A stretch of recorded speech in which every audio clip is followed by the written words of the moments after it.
வணக்கம். எப்பவும் ஒரு கட்டடத்தை நம்ம பார்ப்போம், அது ரொம்ப அதனுடைய வளர்ச்சியை அந்த கட்டடம் உயர்ந்து இருக்கிறத மாத்திரம் தான் நம்ம பார்ப்போம். அதோட அடித்தளம் யாருக்குமே தெரியாது. ஆனால் இந்த பள்ளியின் அடித்தளம் எனக்கு நல்லா தெரியும். 15 வருடங்களுக்கு முன்னதாக என்னுடைய மகன் இந்த பள்ளியில் தான் படித்தார். அரசாங்க பள்ளிகள் இருக்கிறது தான் இந்த ஊர்ல. ஆனால் என்னுடைய நிலைமை அந்த நேரத்தில் பார்த்தீங்கன்னா படிக்க வைக்க முடியாத ஒரு சூழ்நிலை. ஆனால் எப்படியாவது என் மகனை நல்ல விதத்தில் கொண்டு வந்துடணும் மிகப்பெரிய ஆசை. சரியாக அந்த பள்ளி அந்த துவங்குற நேரத்தில் மிகவும் குறைந்த விலையில தான் பிள்ளைகளை பள்ளியில சேர்த்தாங்க. ஆனால் அப்போ எம்டி வந்து பேசுவாங்க. அந்த நாளில் பேசும்போது அது இது எப்போ வளர்ந்து மரமாகும் கனியாகும் காயம் அப்படின்னு ஒரு இதுவாக இருக்கும். ஆனால் சார் அடிக்கடி சொல்லுவாங்க, நீங்கள் இப்போ விதையை போடுறீங்க அப்படின்னு சொல்லுவாங்க.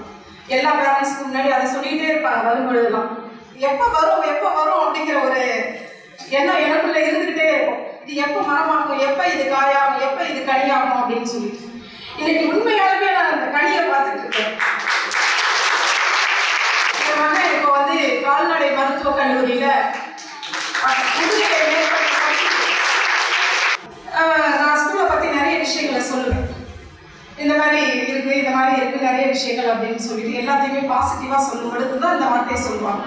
உண்மையாலுமே ரொம்ப நல்லா இருக்கும். பல இந்த காம்படிட்டிவ் எக்ஸாம்லாம் பிள்ளைகள் போய் பார்ட்டிசிபேட் பண்ணும் பொழுது என் மகன் வந்து எல்லாத்துலேயும் வந்துடுறான். படிப்பு மட்டும் அப்படிங்கிறது இல்லாமல் எக்ஸ்ட்ரா கரிக்குலர்னு சொல்லி ஆரம்பத்தில் சார் கொண்டு வந்தாங்க. அப்போ என்ன இது எக்ஸ்ட்ரா கரிக்குலருக்குலாம் அவ்வளோ முக்கியத்துவம் கொடுக்குறாங்க அப்படின்னு நிறைய பேர் என்னோட கூட சேர்ந்து சொல்லுவாங்க. ஆனால் இன்னைக்கு என் மகன் காலேஜில் போய் அந்த எக்ஸ்ட்ரா கரிக்குலர்லாம் நிறைய அவன் என்னெல்லாம் செஞ்சுட்டு இருக்கான்றதை பார்க்குறப்போ எனக்கே அது வந்து பிரமிப்பாக இருக்குது.